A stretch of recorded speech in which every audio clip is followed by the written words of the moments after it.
कुंदनपुर नाम की राजधानी हुआ करती थी। जिस राजधानी में भीष्मक नाम के राजा हुआ करते थे। भीष्मक नाम के राजा बड़े धर्मात्मा थे, धर्म पर चलने वाले, प्रजा को अपने पुत्रों के समान समझते थे, इतने महान राजा थे। और राजा का स्वभाव ऐसा ही होना चाहिए। राजा और गुरुजनों का स्वभाव यही होता है, जैसे कि शिष्य जो जुड़ गया हो संतों से, उसे अपने पुत्रों के बराबर समझना चाहिए। ऊंच नीच का कोई भेदभाव नहीं करना चाहिए। यही स्वभाव संतों का और यही राजाओं का हुआ करता है और यही विधान होना चाहिए। और अब नहीं है, अब तो सब बदल गया है जमाना।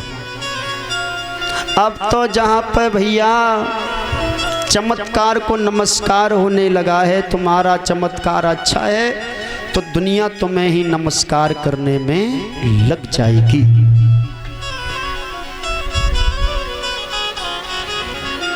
घर में 4 पुत्र हुए हैं। एक बेटी ने अवतार धारण किया और जादना बिटिया ने अवतार धारण करो है। तादना नामकरण संस्कार का होने के लिए था। 6 दिन हो गए घर में जन्म लिए हुए, नामकरण संस्कार की बारी आती है तो देवर्षि नारद का आना हुआ। देवर्षि नारद को निहार करके भीष्मक ने कहा है, बाबा नारद, हमारे घर में बेटी ने अवतार लिया है, आप इसका नामकरण कर दीजिएगा। तो देवर्षि नारद ने जब सुना है भीष्मक की वाणी को, अपनी पत्रिका को खोल करके रखा और देवर्षि नारद नामकरण करने लगे।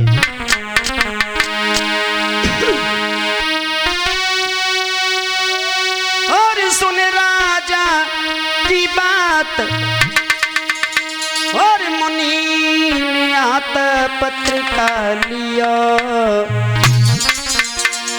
अरे सोच समझ के नारद ने फिर नाम धर दिया।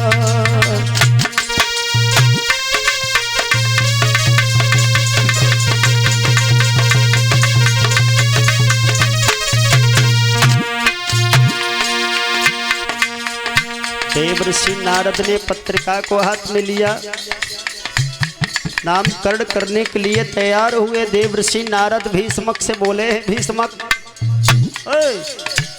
क्या है तुम्हारी बेटी का नाम? बहुत चतुर है तुम्हारी बेटी। क्या? बहुत चतुर है। मतलब मेरा कहने का है कोई साधारण कन्या नहीं है। क्या कहना चाहते हो? आदि शक्ति जगदम्बा भवानी का अवतार लग रही है तुम्हारी बेटी। क्या? हाँ। बहुत खुश हुए। देवर्षि नारद बोले, सुने राजा की बात, मुनि ने हाथ पत्रिका लिया, पत्रिका लिया और सोच समझ के नारद ने फिर नाम धर दिया। क्या है तुम्हारी बेटी का नाम? सुना, रुक मिड़ जागो नाम सिद्ध सब काम देव ने किया।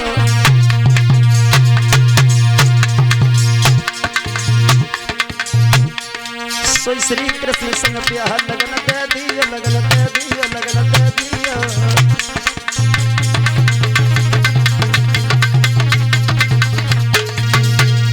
देवर्षि नारद ने कहा है, भीष्मक, बहुत चतुर है तुम्हारी बेटी। क्या? आदि शक्ति भवानी जगदम्बा का अवतार लगती है तुम्हारी बिटिया। मतलब हम इसका नाम रख रहे हैं रुक्मिणी। और जब इसका विवाह होगा साधारण पुरुष के साथ नहीं, फिर साक्षात द्वारकाधीश भगवान कन्हैया के साथ में इसका विवाह होगा। भीष्म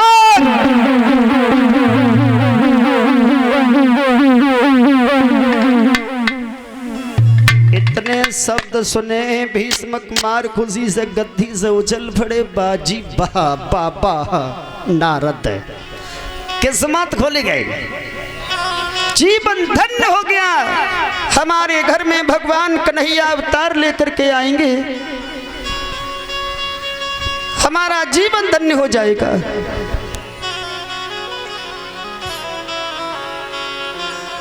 जीवन धन्य हो जाएगा, किस्मत खुल गई। बड़ा आनंद हुआ। धीरे धीरे धीरे धीरे रुक्मिणी नाम की लड़की कुछ सयानी हुई।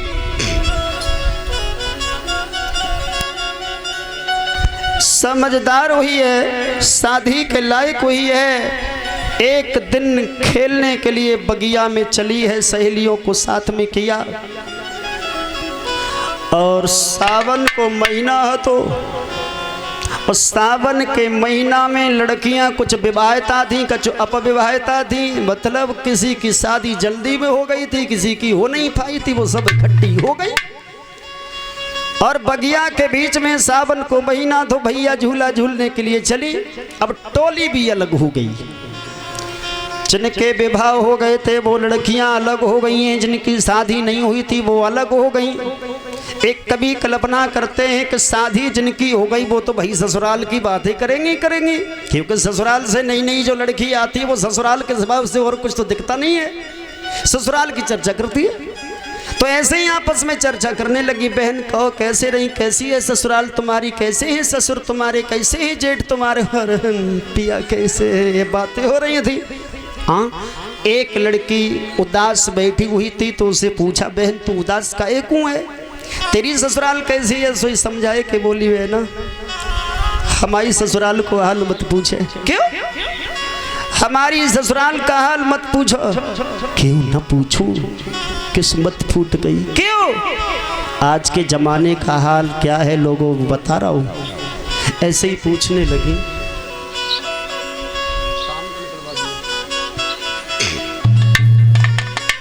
मेरे भैया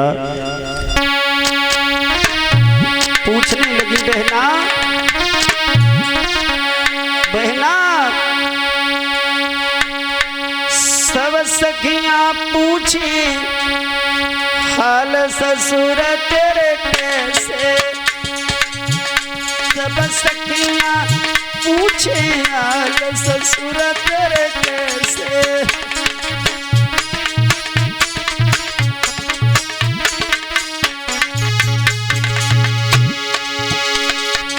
पूछ बैठी बहना ससुरे के बताई दे हाल ससुर तेरे कैसे, ससुरे के बताई दे हाल ससुर तेरे कैसे।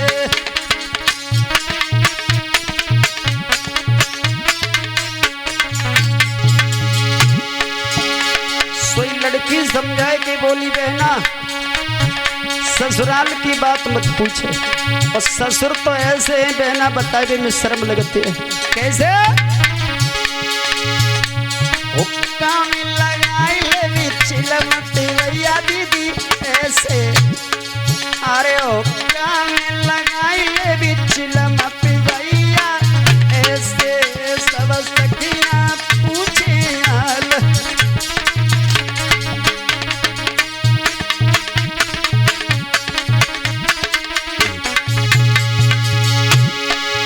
ससुरे के बताइए हाल जेठ तेरे कैसे, ससुर के बताइए हाल जेठ तेरे कैसे।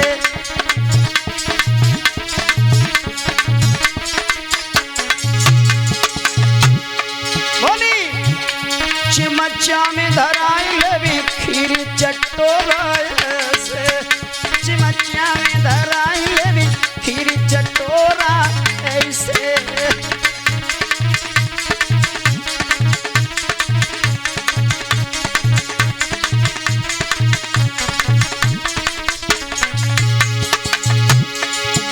फिर सखियां पूछते हाल दीवारू तेरे कैसे, सोई सखियां पूछते हाल दीवारू तेरे कैसे।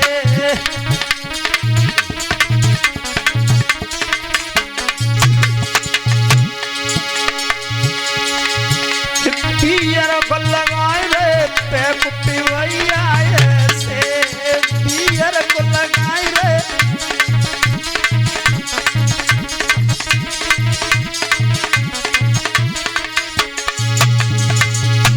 बोली ओ ससुर के बताए दे हाल सजनो तेरे कैसे, ससुर के बताए दे हाल पिया तेरे कैसे।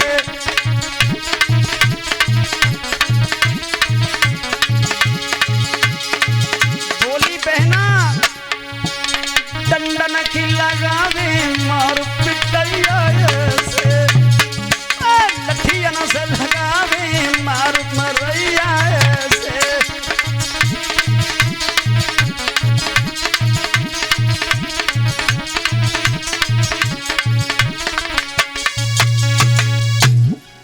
ये हाल हुआ है आज के जमाने का। ऐसे ही पूछ रही हैं बगिया के बीच में बहना ससुराल कैसी है।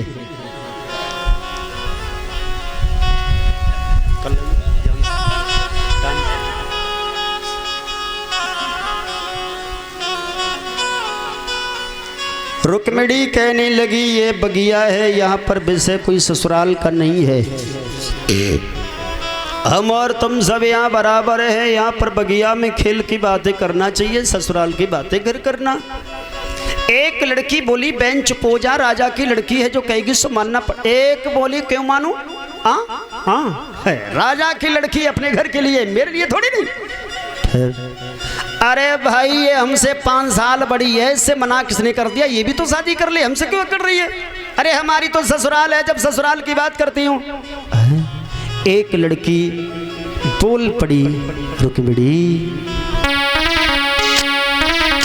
रुक्मिणी तेरा बबुला और कहा और भिखारी हरी सो तू कुंवारी है।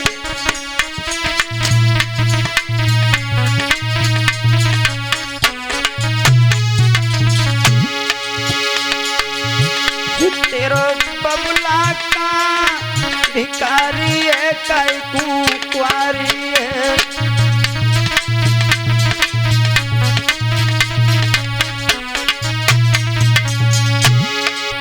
एक लड़की रुक्मिणी से बोलती हुई बोली बहना और 5 बरस तू हमसे बड़ी है,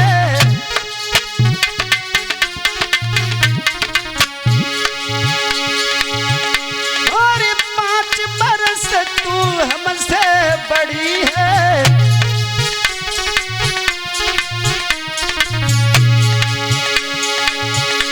और फिर भी लड़ने को तैयार खड़ी है।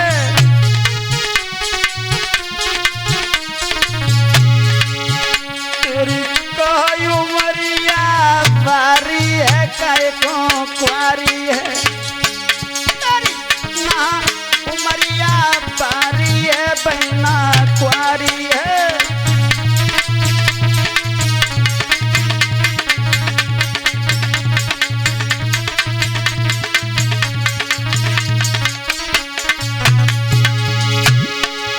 समझाए कि बोली बहना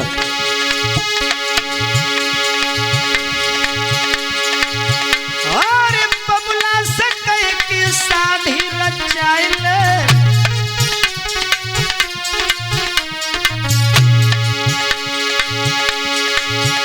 और बबुला से कहे कि शादी रचाइल।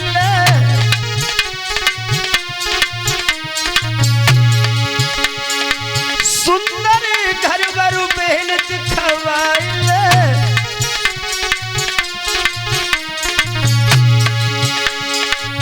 तू तो चंद्र बदन उजियारी है काई कुंवारी है। तू चंद्र बदन उजियारी है दैया कुंवारी है।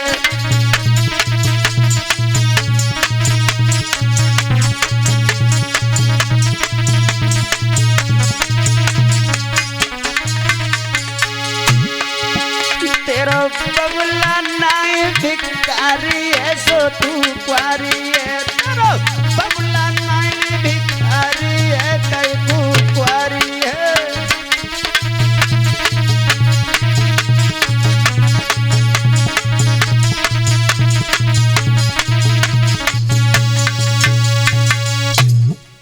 इस प्रकार बगिया में जंग छिड़ गई और रुक्मिणी में विवाद हुआ है सहेलियों में। उसी समय रुक्मिणी अपनी सहेलियों के साथ बगिया से पुनः लौट करके घर आती हैं। एक खबर माँ के कानों तक पहुँच गई है कि आज रुक्मिणी में और सहेलियों में विवाद हुआ है। तो मैया सोचने लगी इसका मतलब है कि हमारी रुक्मिणी जवान हो चुकी है, और जवान बेटी को देखना माता पिता को पाप लगता है। महाराज को तो चिंता है ही नहीं घर की, वो करे तो करे क्या। अब मैं कैसे महाराज से कहूँ। एक दिन रुक्मिणी की माँ बैठी बैठी सोच रही है, और रुक्मिणी की माँ बैठी सोच रही थी तो दासी को बुलाया, और दासी को बुलाने के बाद रानी ने अपने मन की बात कही। कभी कहते हैं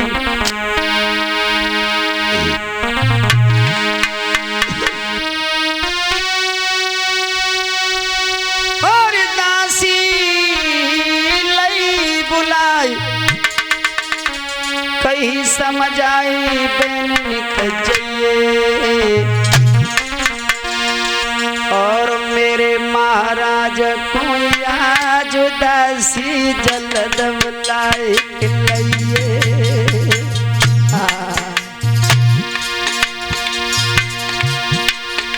अरे मेरे राजा को आज बांधी जल्द बुलाए लइए लइए लइए।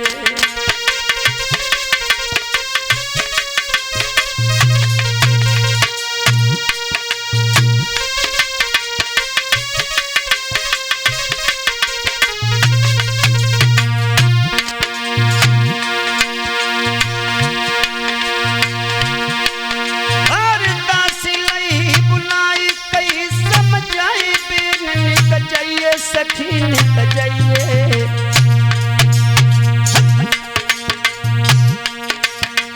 मेरे राजा को आज दासी जल्द बुलाए लइए। तब चली बिटरिया रंग महल से मजगत जाती मरोरा चाल,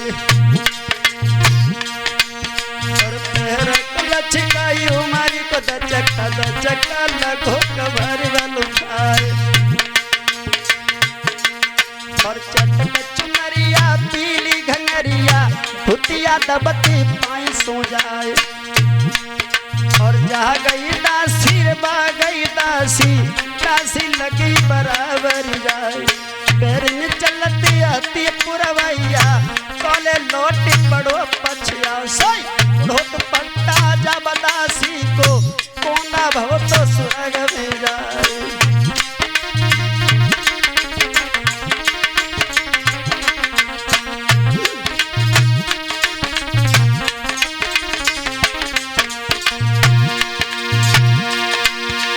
चली बिटरिया रंग महल से मस्कत जाती मरोरा चाल, पैरक लचकाई उमर को लचका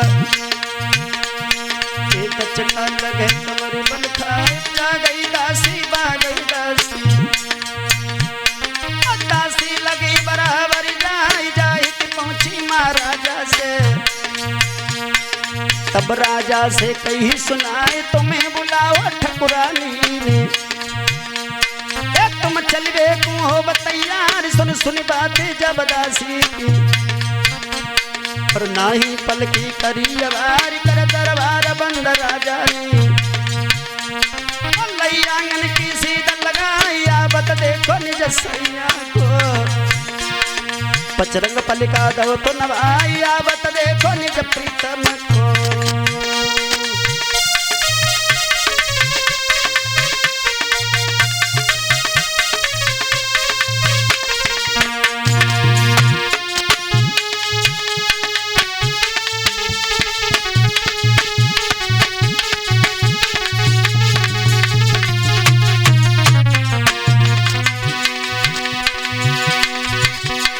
दासी के कहे अनुसार महाराज आंगन में पहुंचे हैं।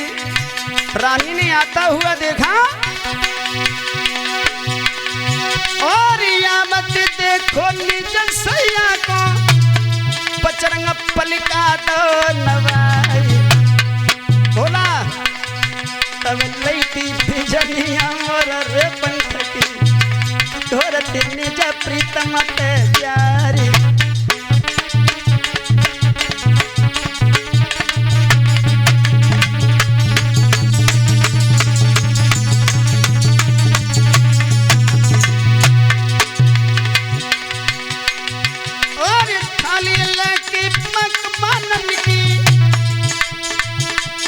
निज प्रीतम को रही खवाई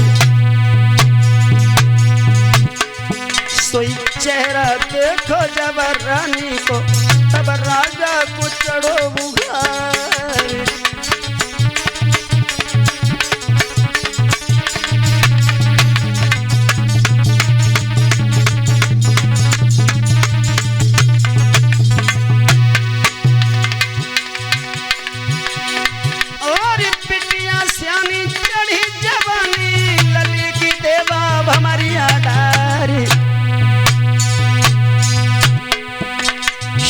सुनी बातें प्रीतम प्यार मेरो जियरात गबड़ाई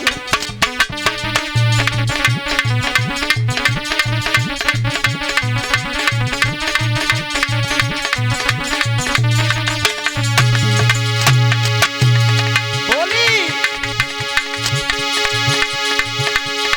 और पिटिया साले मात पिता को मई के भी करी डोला श्रृंगारी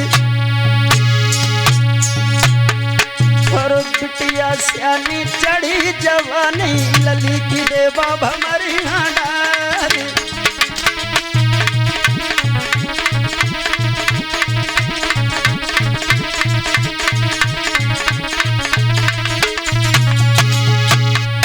मेरी बिटिया सियानी हुई गई है अंगना में मेरी लाड़ो सियानी रह गई है अंगना में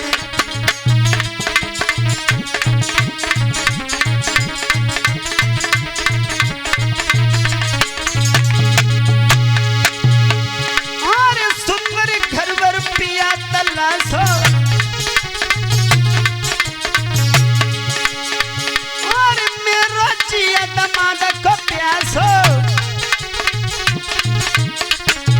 देवा तेरी मती बुढ़ापे में कट गई है धीरे धीरे जकी मती बुढ़ापे में कट रही है धीरे धीरे मेरी लाड़ो सियानी है रही है धीरे धीरे